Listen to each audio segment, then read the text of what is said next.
Hi guys, so the question is in figure 2, PA and PB are tangents to a circle with center O.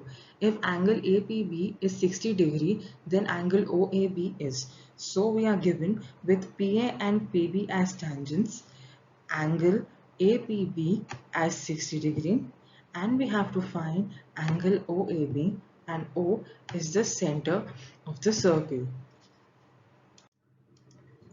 Now since PA and PB are tangents to the circle from an external point, therefore they will be equal. This will further lead to triangle PAB being an isosceles triangle having equal angles as angle PAB equal to angle PBA. Now we will be using the angle sum property of triangle to determine the angle, that is angle P plus angle PAB plus angle PBA will be equal to 180 degree. On further simplification, we get that angle PAB will be equal to 60 degree.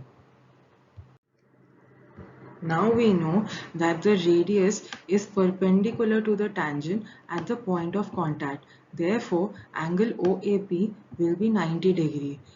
In order to determine angle OAB, we will subtract angle PAB from angle OAP, that is 90 minus 60, giving us 30 degree. Thus the correct answer is option A.